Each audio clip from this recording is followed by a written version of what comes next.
This 1859 plantation portrait looks peaceful, until you notice what one woman is hiding in her hand. The image, faded and silver-toned, seems ordinary at first. A proud Virginia family seated on the steps of their grand manor, sunlight spilling across polished shoes and silk gowns. But behind them, half-shadowed in the frame, 5 servants stand perfectly still. Their faces are unreadable, their posture rehearsed. And yet, one of them, a tall woman in a plain dark dress, is doing something no one else in the photograph dares to do. She's holding something. At first glance it could be a fold in the fabric, a trick of old chemistry. But when magnified, the object emerges, a small, tightly folded piece of paper clutched between her fingers with deliberate care. In that single detail, the stillness of the portrait fractures. Who was she? What secret could possibly be worth risking punishment, even death, to hide in plain sight? For more than a century the image gathered dust in private archives, filed away as another relic of the graceful Old South. But now modern eyes are uncovering what history chose to forget. Because this isn't just a family photograph. It's a silent act of rebellion frozen in silver, an encrypted message that might rewrite part of America's story. Over the next few minutes, we'll follow the trail left by that folded paper, from the mansion steps where it was hidden, through sealed letters, lost archives and unmarked graves, to reveal a truth buried deeper than any plantation soil. Before we begin, make sure you subscribe to Grave of the Shadows for more stories that expose what history tried to hide. And if you believe every photograph carries a secret, leave a comment telling us what you see when you look closer. Dr. Amelia Carter had spent most of her career surrounded by silence, the kind found only in climate-controlled archives, where the air smells faintly of paper dust and preservation glue. That morning, inside the Virginia State Historical Repository, she was cataloging a collection marked simply, Private Donations, 19th Century. Most boxes contained faded ledgers, family letters, or shipping manifests. But one envelope, unlabeled, slightly warped from humidity, held something entirely different.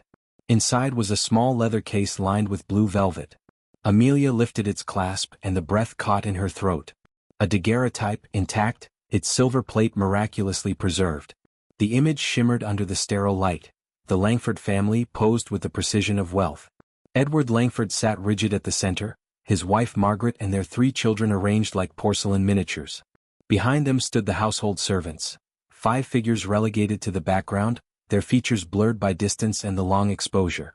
Amelia adjusted her magnifying lamp, her eyes tracing every corner of the frame.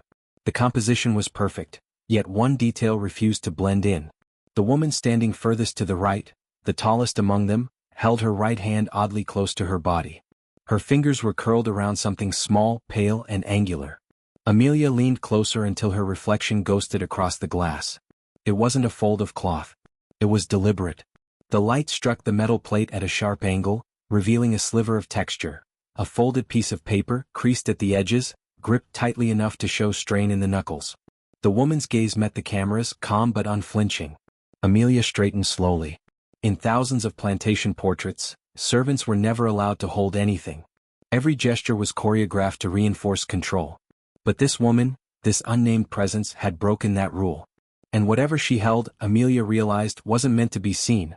Until now. In 1859 photography was still a miracle, an alchemy of silver, mercury, and sunlight that turned moments into immortality. But on the plantations of the American South, it also became something else, a tool of display. Wealthy families commissioned portraits not only to preserve their likenesses, but to proclaim ownership, of land, of legacy, and of people. Every detail, from polished boots to servant placement, spoke of hierarchy carved into glass. The Langford estate, nestled along the James River in Virginia, was one of those places where beauty and brutality lived side by side. Its tobacco fields stretched for miles, and the sound of the river mixed with the rhythm of chains. Edward Langford, the patriarch, was known for his stern leadership and his appetite for public status. His wife, Margaret, documented every household expense in neat cursive ledgers, corn, sugar, cloth, and the names of enslaved workers listed beside their market values. When the Langfords sat for the portrait that summer, the nation itself was at a breaking point. The air across Virginia felt charged, abolitionist pamphlets smuggled through ports, whispers of rebellion drifting from neighboring counties, and rumors of uprising spreading faster than newspapers could suppress them. The daguerreotype's photographer, a man named Samuel Webb, was one of many traveling artists who earned his living capturing the grace of Southern refinement. He likely saw nothing unusual that day. To him, it was another transaction, a few dollars for a family's pride immortalized in metal. Yet somewhere in that frame, hidden in a woman's hand, another story was waiting to be told. As Amelia reviewed the Langford family's background, the contradictions deepened. The plantation had long since been demolished, the river rerouted for commerce, but the image survived, untouched by fire or time. And now, after more than a century, it was whispering again. This wasn't merely a portrait of power. It was evidence, quiet, deliberate, and waiting for someone brave enough to notice. Amelia stared at the image until her eyes blurred. The servant's pose, the gentle tilt of her shoulders, the downward angle of her hand, seemed too precise to be accidental. She zoomed in again on her digital monitor, adjusting the brightness and contrast, searching for an explanation that made sense. The light caught the metal plate just right, and a faint line emerged where none should exist. The folded edges formed a sharp triangle against the darkness of the woman's dress. Amelia enlarged it further, pixel by pixel, until her own reflection vanished into the image. It wasn't an imperfection in the plate, nor a scratch from time. It was solid, creased, deliberate, unmistakable. A folded sheet of paper. Her pulse quickened. No enslaved servant would have been allowed to hold an object during a formal sitting, especially one standing beside her owners. These portraits were choreographed statements of control, not candid moments. Yet this woman, this defiant silhouette, was breaking the visual grammar of her own oppression. Amelia's mind raced through possibilities. Could it be a photographer's prop? A misprint? No, daguerreotypes were one of a kind. There were no duplicates, no retakes. Every gesture was permanent. And this gesture felt intentional. She leaned back, whispering to herself, "What were you trying to tell us?" The woman's eyes, even through the blur of old silver, seemed to meet hers, steady, intelligent, almost knowing. The room's silence deepened, broken only by the faint hum of the overhead light. Amelia felt as if time had bent, pulling her across a century and a half into the stillness of that moment. Whatever message this woman had hidden, it had survived everything: fire, war, and forgetting. Now it was reaching out from the photograph, demanding to be seen. By the next morning, Dr. Amelia Carter had already filled 2 pages of her field notebook with observations.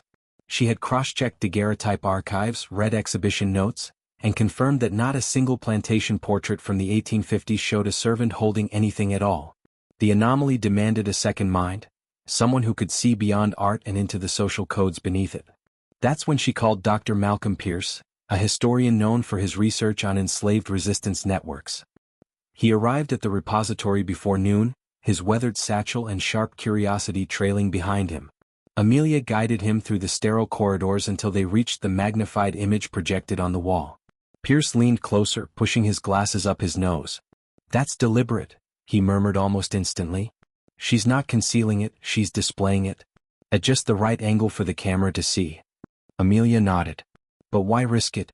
The photographer, the family, anyone could have noticed. Pierce smiled faintly, the kind of smile that carried both admiration and sorrow. That's the point. No one was looking. They never expected meaning from people they considered property. The two stood in silence, staring at the magnified hand. Amelia felt a strange mixture of awe and dread. "If it really is a message," she said quietly, "then it might be one of the earliest photographic acts of rebellion ever recorded." Pierce turned toward her, eyes bright. "Find out who she was. There will be letters, sale records, maybe a household ledger. These families documented everything, except conscience." Amelia closed the image file and began pulling reference boxes from the archive shelf. The hum of the climate system filled the silence. She felt the weight of history pressing in, cold and indifferent. Somewhere in those brittle pages, a name waited. A life that had been reduced to a number on an inventory sheet. But now, through an act captured in silver and courage, that name was stirring again, ready to be found. 2 days later, Amelia was on the road to Riverside County, her car slicing through stretches of golden pasture that once fed the Langford estate. The plantation itself was long gone, replaced by a concrete overpass and a string of gas stations, but the County Heritage Archives still held the Langford family papers. It was there she hoped to find the missing context, the paper trail left behind when people tried to erase guilt. Inside the reading room, an archivist named Mrs. Dalton greeted her with the careful politeness of someone who had spent a lifetime guarding secrets printed on yellowed paper. "Most of the Langford collection hasn't been requested in years," she said, leading Amelia to 3 cardboard boxes labeled Estate Records, 1856 to 1862. Be gentle, they're fragile. Amelia nodded, slipping on cotton gloves. The documents smelled faintly of mildew and tobacco. Letters, inventories, payment logs, all written in the same impeccable cursive. She read through lists that assigned values to human lives. One field hand, $28. Two seamstresses, $35 each. Each entry felt like a bruise pressed into paper. Then, in a ledger dated September 1859, she found a letter addressed to Thomas Langford, Charleston. The words made her sit straighter. Certain members of the House staff have behaved with unusual agitation. Their movements have been restricted. Whatever ideas they've entertained must be extinguished swiftly. A. Langford. Amelia photographed the letter and continued digging. Another document appeared, a bill of sale from October 1859. 3 women sold to a buyer in New Orleans. Their names, Celeste, Ruth, and Diane. Her throat tightened. The servant in the photograph, tall, strong-featured, mid-30s, fit the description perfectly. Celeste. Amelia closed her eyes for a moment. Every page she touched carried the weight of erasure, yet here was a trace, one name that had slipped through the cracks of forgetting. Later that evening she knocked on the door of Eleanor Ashby, an elderly woman who lived in Richmond's Old Fan district and claimed descent from the Langfords. Eleanor welcomed her inside a parlor lined with faded portraits. "My family's past isn't something I boast about," she said, settling into her chair. "But if you're here to uncover truth, not comfort, I'll help you." Amelia placed the photo on the table. Eleanor's eyes softened.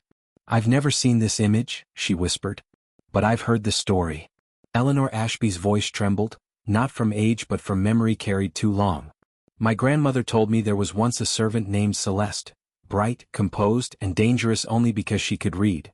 She paused, eyes drifting toward the daguerreotype on the table. "She taught herself from discarded hymnals and shipping manifests. When my great-great-grandfather found out, he said literacy made her unruly." Amelia listened quietly, the low hum of the grandfather clock filling the silence between words. Eleanor opened a small walnut box and drew out a brittle diary bound in faded leather. "This belonged to Margaret Langford," she said softly. "I could never bring myself to read all of it." Amelia turned the pages with care. Beneath looping ink, a single entry from August 1859 stood out. "Edward commissioned a family portrait today. I noticed Celeste standing stiffly, her hand clenched around something white. I asked her why she trembled. She said she was cold. It was near 90 degrees. Another entry, dated September 14, 1859, followed. "Edward has sold Celeste, Ruth, and Diane. He claims they were tainted by abolitionist influence and plotted to flee. I cannot tell whether to feel relief or shame." Amelia exhaled slowly. "He punished her for trying to think freely," she murmured. Eleanor's gaze stayed fixed on the image. "We called her property, but I think she was the only one who truly owned herself." For a long moment neither woman spoke. The air in the room felt heavier, as if history itself had been summoned to listen. Amelia closed the diary gently. The paper she held, it wasn't fear. It was purpose. Eleanor nodded. Whatever message she carried, she wanted it remembered. Outside, the evening light thinned to amber, brushing across the framed faces of the past. Amelia looked at Celeste's image one more time, the steady eyes, the quiet defiance, and felt the weight of both sorrow and admiration. In a single motion of courage, Celeste had done the unthinkable, turned her silence into a message no one could erase. Back at the University of Richmond Imaging Lab, Amelia stood before a large workstation surrounded by softly humming equipment. Beside her, Dr. Malcolm Pierce adjusted the focus of a hyperspectral scanner while a graduate technician calibrated the light filters. The daguerreotype, freshly cleaned and stabilized, rested under the lens like a patient on an operating table. "This is the same technology we use to recover erased manuscripts," Pierce explained. "It can detect differences in chemical composition, even traces of ink invisible to the eye." The room dimmed as the scan began. Thin beams of colored light swept slowly across the plate, mapping every ridge and particle. The first images appeared on screen, gray, ghostly layers of the portrait at wavelengths beyond visible light. At first, nothing unusual appeared. The servants' forms remained indistinct shadows, the Langfords frozen in hollow pride. Then, at the right edge of the frame, the screen flickered. "Pause," Amelia said. Pierce zoomed in on Celeste's hand. What had once looked like a smooth fold now glowed with faint, irregular patterns. Amelia's heart thudded. The technician adjusted the contrast, isolating chemical residues. Faint outlines began to appear, lines that curved and crossed, shapes that looked too precise to be random. "Enhance that quadrant," Pierce whispered. The image sharpened. What emerged wasn't a simple fold but a series of markings pressed into the paper, indentations forming rough geometric paths. Amelia leaned closer. "That's a map," she said, barely breathing the word. Pierce nodded slowly. "See these repeating marks? They're symbols used by Underground Railroad networks. Look, stars, triangles, initials." He tapped the screen, tracing faint letters along the edge. "MCRLJW contacts," he said. "People who helped escapees." Amelia felt the room spin around her. Celeste hadn't simply smuggled a secret, she had documented freedom itself, an encoded guide hidden inside a photograph her captors proudly displayed. Pierce exhaled, awe overtaking his usual composure. She embedded resistance in art. They wanted proof of obedience and she gave them proof of defiance. For a moment no one spoke. The only sound was the soft whir of the scanner and the heartbeat in Amelia's ears. Celeste's hand, still, calm, unyielding, had become the quietest revolution ever caught on film. The discovery of the coded map changed everything. Over the following weeks, Amelia traced every symbol and initial revealed by the scan, cross-referencing them with regional archives and abolitionist registries. She began to uncover a network that had once been dismissed as legend, a collaboration between free black artisans, sympathetic Quakers, and plantation servants who moved messages across Virginia's plantations in plain sight. The initials MCRL and JW soon matched real names. Miriam Carter, a seamstress who mended uniforms for Union sympathizers. Robert Lang, an Irish dockworker known for smuggling correspondence in tobacco crates. And James Walker, a free black carpenter who built secret compartments into wagons heading north. Each had vanished from records around 1861, presumed lost to the chaos of war. But Celeste's paper, captured in a photograph, connected them all, proof that they had once worked together. Amelia's research led her deeper into scattered letters and forgotten diaries. One journal, found in the Quaker Historical Society of Philadelphia, contained an entry from May 1860. Received word from Richmond. A woman of uncommon resolve leads the willing toward safety. She bears marks of punishment but the strength of 10 souls. Celeste's story began to form, not only as a victim of bondage but as an architect of liberation. Sold south in 1859, she had escaped from a plantation near Baton Rouge within months, then resurfaced under a false name in Kentucky, ferrying others north through coded routes she herself had drawn. Amelia read late into the night, her eyes burning but her resolve sharper than ever. Every letter confirmed the same truth. Celeste had returned to Virginia before the Civil War, working as a conductor within sight of the Langford estate. The thought made Amelia shiver. Celeste had walked back into the lion's den, guided by her own map, risking capture to free others. By the time Amelia finished her report, she realized she was documenting more than a rediscovered photograph. She was reconstructing a rebellion that had been hidden beneath polished silver and polite silence. History had painted enslaved people as voiceless figures in the background. But through Celeste, Amelia saw a correction written in light, proof that even in chains someone had found a way to sign her name across time. 6 months later, the daguerreotype hung under soft museum lighting in the Virginia Museum of History and Culture. The glass case gleamed like a small altar, drawing quiet crowds who came not to admire wealth, but to meet the gaze of a woman history had tried to erase. Dr. Amelia Carter stood beside Eleanor Ashby and Dr. Malcolm Pierce as the exhibition opened. On the wall behind them a plaque read, "Celeste, enslaved at the Langford Estate, Virginia, 1859." Her image, long misinterpreted, revealed a hidden map of the Underground Railroad. Through modern imaging, her act of defiance has been recognized as one of the earliest documented visual symbols of resistance. Eleanor reached out, her trembling fingers hovering just above the glass. "She looks calm," she said softly. "Like she knew someone would find her one day." Amelia smiled faintly. Maybe that's why she held the paper the way she did. Not just for her time, but for ours. Across the gallery, descendants of those named in Celeste's coded map had gathered. Among them was an elderly man named Robert Jackson, whose ancestor had escaped through Richmond in 1861. He removed his hat as he stared at the image.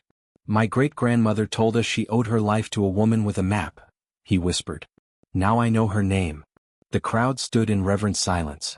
For a long moment, it felt as if the centuries between them had dissolved. Amelia looked up at the portrait once more. The Langfords, frozen in their self-importance, were no longer the center of the frame. All eyes turned instead to Celeste, the quiet figure at the edge, hand half raised, holding a message powerful enough to outlast empires. What had once been a symbol of ownership had become a monument to defiance. And for the first time in 166 years, Celeste was exactly where she belonged, seen. As the museum lights dimmed and the last visitors drifted away, Amelia lingered before the portrait one final time. The glass reflected her own face over Celeste's, a fleeting reminder that the past never fully disappears, it only waits to be recognized. In the shimmer of silver and shadow, Celeste's story felt both ancient and immediate. She had risked everything not for glory or remembrance, but for freedom, one folded sheet of paper against an empire of silence. Every crease in that paper had been a declaration. We were here. We thought. We planned. We fought back. History often records the voices of the powerful, but sometimes the loudest truths survive in whispers. Hidden inside a photograph, a letter, a single act of courage that refuses to fade. Amelia pressed her palm lightly against the glass. You won, she whispered. They erased your name but not your purpose. The story of Celeste is not just history, it's a reminder that resistance can live inside the smallest gesture. A hand, a map, a choice. If you believe every forgotten soul deserves to be seen again, subscribe to Grave of the Shadows for more true stories buried beneath time. And in the comments tell us, what would you have hidden in your hand?